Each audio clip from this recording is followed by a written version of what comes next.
আসসালামু আলাইকুম। আশা করি সবাই ভালো আছেন। তো আগামী একদিন পরেই হচ্ছে নির্বাচন। তো ইতিমধ্যে আমরা দেখতে পাচ্ছি যে সারা বাংলাদেশে বিভিন্ন জায়গায় জামাত, বিএনপি এবং হচ্ছে অন্যান্য প্রার্থীদেরও নির্বাচনী প্রচারণার যে ক্যাম্প, সেই ক্যাম্পগুলোতে আগুন জ্বালানো হচ্ছে, পুড়িয়ে দেওয়া হচ্ছে, ভাঙচুর করা হচ্ছে।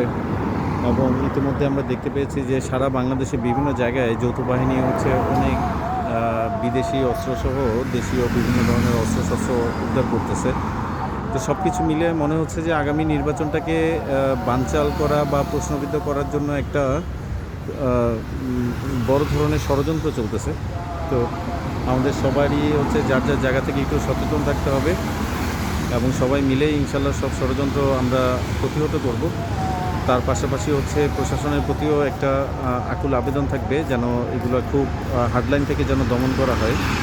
তা না হলে এত বছর পরে যেই একটা উৎসবমুখর পরিবেশের মধ্য দিয়ে একটা নির্বাচনের সম্ভাবনা আমরা দেখতে পাচ্ছি, সেটা বন্ধ হয়ে যাবে।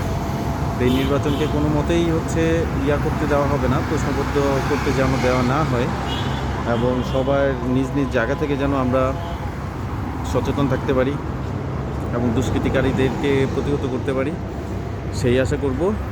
তো সবাই ভালো থাকবেন, সাবধানে থাকবেন এবং অবশ্যই অবশ্যই হচ্ছে হ্যাঁ ভোটে ভোট দেবেন ইনশাল্লাহ। ধন্যবাদ।